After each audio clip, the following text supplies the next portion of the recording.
अस्सलामुअलैकुम dear students, कैसे हैं आप लोग। आज हम लोग chapter number 3 doctor Mohammad Mohsin का अफसाना फरार का खुलासा करेंगे और जानेंगे सबसे पहले राइटर के बारे में जो है डॉक्टर मोहम्मद मोहसिन। तो वीडियो का आगाज़ करते हुए सबसे पहले हम लोग समझते हैं कि डॉक्टर मोहम्मद मोहसिन कौन थे। तो डॉक्टर मोहम्मद मोहसिन उर्दू के बहुत बड़े अफसाना निगार थे। वह नफ्सियात के प्रोफेसर थे, यानी साइकोलॉजी के प्रोफेसर थे वो, और इसलिए उनकी कहानियों में साइकोलॉजी का जो कॉन्सेप्ट है वो दिखने को मिलता है। उनकी पैदाइश 10 जुलाई 1910 को पटना में हुई थी। उनके वालिद का नाम सैयद मोहम्मद रशीद था। ये एग्जाम में बहुत बार पूछा गया है कि उनके वालिद का नाम क्या था। सैयद मोहम्मद रशीद। आगे कि वो पटना कॉलेज में शोबा फ़लसफ़ा में आर्जी तौर पर लेक्चरर हुए, यानी कि डिपार्टमेंट ऑफ फिलोसफी में वो टेम्पररीली जो है वो लेक्चरर बने थे। फिर उसके बाद पटना कॉलेज में जो शोबा नफ्सियात है उसमें मुस्तकिल तौर पर वो लेक्चरर बने, यानी कि डिपार्टमेंट ऑफ साइकोलॉजी में पहले फिलोसफी में आर्जी तौर पर, यानी टेम्पररी। उसके बाद फिर जो है डिपार्टमेंट ऑफ साइकोलॉजी में परमानेंटली वो जो है क्या बन जाते हैं, लेक्चरर बन जाते हैं। आगे की वफात 2002 में उनका जो है वफात हुआ था दिल्ली में इलाज के दौरान। उनकी सबसे मशहूर किताब का नाम था अनोखी मुस्कुराहट। ये इसी किताब की वजह से डॉक्टर मोहम्मद मोहसिन जो है इतने मशहूर हुए हैं। ठीक है, एक बेहतरीन कहानी है, वो कहानी का पूरा किताब है और उसमें से एक कहानी है अनोखी मुस्कुराहट, जो कि आप 11वीं क्लास में जाएंगे तो उस 11वीं क्लास की किताब में अनोखी मुस्कुराहट का किताब दिया हुआ है ना, कहानी दिया हुआ है। बहुत बेहतरीन कहानी है वो, हम पढ़े हैं, है ना। उसमें एक और लड़की होती है जो है ना, जो मतलब क्या होता है कि कोई मर जाता है तो वो हंसती है। बहुत बेहतरीन कहानी है, अगर आप पढ़िएगा तो मजा आएगा उस कहानी को पढ़ने में। और देखिए अब उनकी जो है और भी किताबें हैं। नफ्सियाती मज़ामीन का नाम है क्या, नफ्सियाती जावे।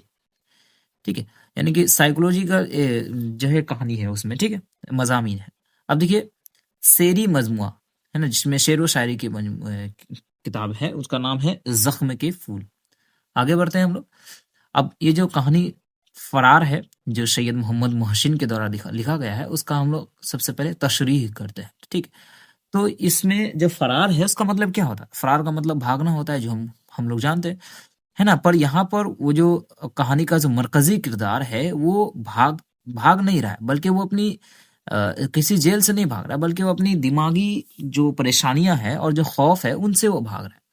और इस कहानी का जो मरकजी किरदार है वो कौन है, महमूद है। ठीक है, और उस महमूद के साथ कुछ ऐसी घटनाएं होती है बचपन में जो आगे चल करके जो है कहानी का सबब, वजह जो है परेशानियों का सबब बनता है। तो सबसे पहले चाइल्डहुड ट्रॉमा है ना, बचपन का कुछ हालात है, माहौल है, जिसकी वजह से उनके जहन में एक अलग ही नफ्सियाती असर पड़ने लगता है। तो कहानी शुरू होती है महमूद नाम के लड़के से, जो 10 साल का है। कितने साल का, 10 साल का। वो अपने कमरे में मैद बना रहा था। ठीक है, कि अचानक उसे अपनी माँ की डरावनी और तेज आवाज सुनाई देती है। वो अपने कमरे में, ठीक है, हिसाब बना रहा था और अचानक जो है उनकी अम्मी की आवाज सुनाई देती है। ठीक है, और वो डर जाता है।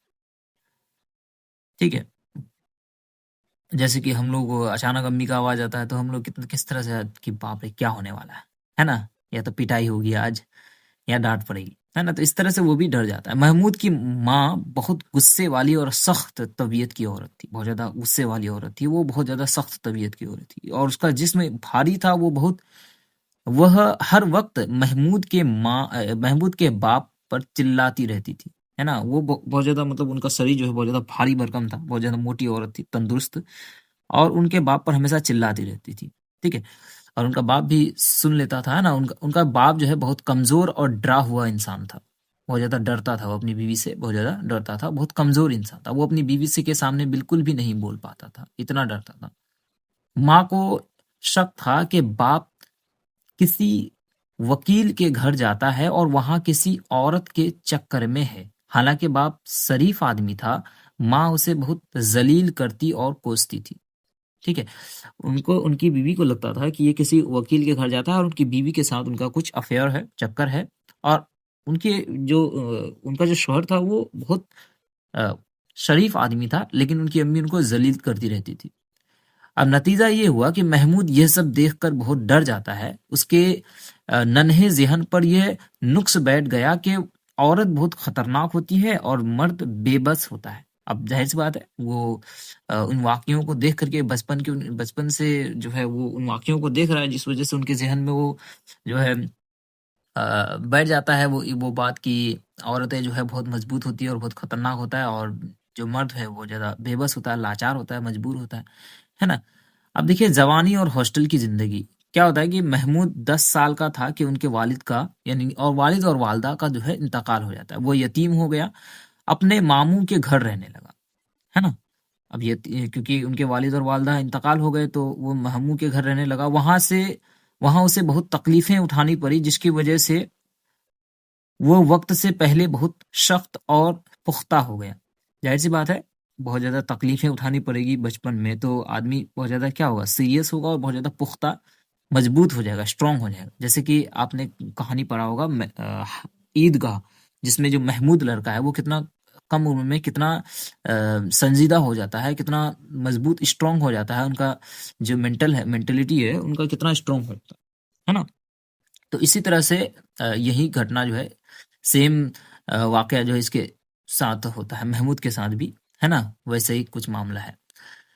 जब वह यूनिवर्सिटी पहुँचा तो वहाँ हॉस्टल में रहता था, है ना? वो यूनिवर्सिटी के हॉस्टल में रहा करता था। वो दूसरे लड़कों की तरह हँसी-मज़ाक या लड़कियों में दिलचस्पी नहीं लेता था, बल्कि बिल्कुल अलग-थलग रहता था, ठीक है? जैसे बाकी लड़के होते हैं कि हॉस्टल में मज़े करते हैं, है ना? लड़कियों में दिलचस्पी लेते हैं और इस तरह से, तो वो उस जैसा नहीं था, बाकी लड़कों की तरह नहीं था, है ना? वो बिल्कुल शांत रहता था, अलग रहता था। उसका एक दोस्त था जिसका नाम था अज़ीम। तो एग्ज़ाम में एक सवाल पूछता है कि महमूद के दोस्त का नाम क्या था? तो अज़ीम उसके दोस्त का नाम था, ठीक है? तो उनके दोस्त का नाम अज़ीम था और अज़ीम उसे उकसाता था कि वह भी थोड़ा घूमे-फिरे और लड़कियों यानी रोमांस में दिलचस्पी ले। अज़ीम ने उसे बताया कि क्लास में एक लड़की खालिदा उसे पसंद करती है ना? अज़ीम जो है उसका दोस्त उसको बहुत ज़्यादा उकसाता था, "अरे यार क्या कर रहे हो तुम? है ना? ये इतना तेरा अभी जवानी है, मज़े करो, मौज करो।" है ना? इस तरह की बातें उकसाता रहता था और उनको जो है ना बताता था कि उनकी एक जो लड़की है खालिदा नाम से, वो तुमको बहुत ज़्यादा पसंद करती है, तुमको जो है वो छुप-छुप के देख रही थी, इस तरह से वो उनको बताता है, यानी कि उनकी तबीयत में गुदगुदी करता है वो, ठीक है? अब देखिए क्या होता है कि नुमाइश का वाकया, महमूद की घबराहट, ठीक है? The psychological blow. क्या होता है कि दोस्त के बहुत कहने पर महमूद राजी हो गया कि वो शाम को नुमाइश यानी एग्जीबिशन देखने जाएगा और वहां लड़कियों को देखेगा, क्योंकि उसका दोस्त जो है बहुत ज्यादा ये करता है कि चलो पार्टी में चलते हैं, है ना? और तुम चलो मेरे साथ, देखेंगे, मजा आएगा, है ना? इस तरह से बहुत ज्यादा जोर देता है, तो अजीम ये महमूद जो है मान जाता है, ठीक है? लेकिन जैसे ही वो तैयार होकर निकलने लगा, उसकी तबीयत अजीब हो गई। उसका दिल जोर-जोर से धड़कने लगा, हाथ-पाँव ठंडे पड़ गए और उसे बुखार जैसा महसूस होने लगा। क्या होता है कि जब वो जाने लगा तो रास्ते में जो है उनको एक अजीब-सा जो है ना तबीयत जो है उसका बिगड़ने लगा। उसका दिल जो है धड़कने लगा। ठीक है? और मतलब पाँव सर्द पड़ गए, ठंड हो गए और उसको ऐसा लगा कि वो जो है क्या हो रहा है कि उसको बुखार जैसा फ़ील होने लगा। उसको ऐसा लग रहा था कि हम जो है मतलब क्या हो रहा है कि उसे लग रहा था कि वो कोई बहुत बड़ा गुनाह करने जा रहा है। उसे औरतों से एक अनजाना खौफ़ महसूस हो रहा था। है ना? वो उसके दिल में एक ख़्याल आया कि वो बहुत बड़ा गुनाह करने जा रहा है और जो है औरतों से एक खौफ़ सा महसूस होने लगा। ये कहीं न कहीं उसके बचपन का ही असर था। आखिरकार वो नुमाइश में नहीं जा सका और वापस अपने कमरे में आकर बैठ गया। यह उसके बचपन के खौफ का असर था। है ना? आखिरकार वो नहीं गया, है ना? रास्ते से वापस लौट जाता है और अपने कमरे में बैठ जाता है और वो उसी घटना के बारे में सोचने लगता है। ठीक है? अब देखिए शादी का वाकया, मैरिज डिसीजन। क्या होता है कि पढ़ाई खत्म करने के बाद महमूद ने मुकाबला का इम्तिहान पास किया और डिप्टी कलेक्टर बन गया। ठीक है, कंपटीशन का एग्जाम दिया और डिप्टी कलेक्टर यानी जो कलेक्टर से नीचे का जो पद होता है, डीएम से नीचे का पद, एसडीएम शायद, है ना, तो वो बन जाता है। अब वो अकेलापन महसूस करने लगा। ठीक है, तो जाहिर सी बात है, कुछ दिनों के बाद वो जो है क्या करने लगा, जैसे वो उसका जो रूटीन बन गया कि स्कूल, सॉरी, ऑफिस से घर, घर से फिर ऑफिस, इस तरह से फिर ऑफिस से घर, ये उसको जो है ना खुद को वो अकेलापन महसूस करने लगा। उसकी जिंदगी में वो महसूस होने लगा कि वो एक मशीन की तरह उसकी जिंदगी हो गई है। उसने इसलिए उसने शादी करने का फैसला किया, है ना।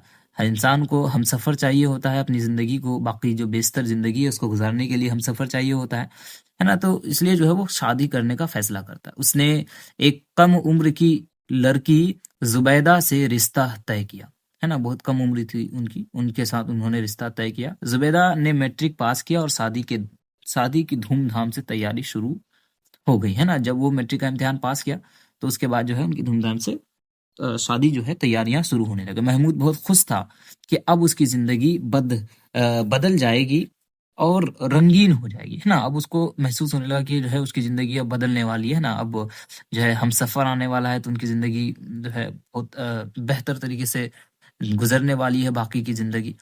अब क्या होता है, क्लाइमेक्स। अब क्लाइमेक्स पे आते हैं, कहानी का क्लाइमेक्स पे।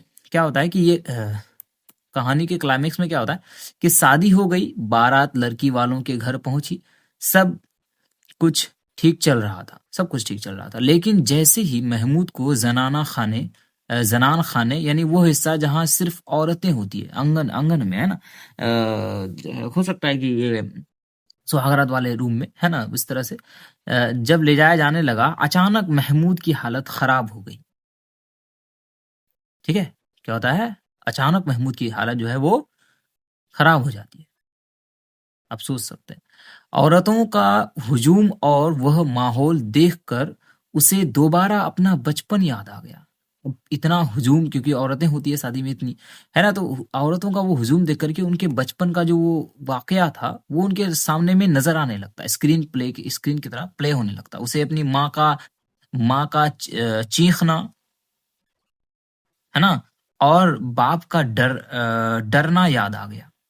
ठीक है, माँ जो चीखती थी, चिल्लाती थी, वो चीखना उसको याद आ गया, और उसका जो बाप का डरना है वो भी याद आने लगा। उसे खौफ महसूस हुआ कि कहीं शादी के बाद उसका हाल भी उसके बाप जैसा ना हो जाए, है ना। अब उसको डर अंदर से महसूस होने लगा कि शादी के बाद कहीं मेरा भी इसी तरह का हाल ना हो जाए जिस तरह मेरे बाप के साथ हुआ था, है ना।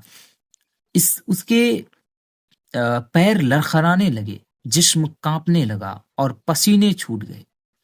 जब उसके ससुर यानी फादर इन लॉ है, उसने पूछा कि क्या हुआ, तो वह एक लफ्ज ना बोल सका, है ना। अब उसके क्या होने लगे, पसीने छूटने लगे हैं, पाँव लड़खड़ाने लगे हैं। जब उसका जो फादर इन लॉ है वो उनसे पूछने लगा कि बेटा क्या हो गया, तो इतना हालत उनका बिगड़ गया कि वो बोल तक नहीं सकता था, यानी कि उनकी जबान से एक लफ्ज नहीं निकल पा रहा था, है ना। वो ज़हनी तौर पर वहाँ से फरार हो गया था। अब उनका जो ज़हन है वहाँ पर नहीं था, कहीं और ज़हन जा चुका।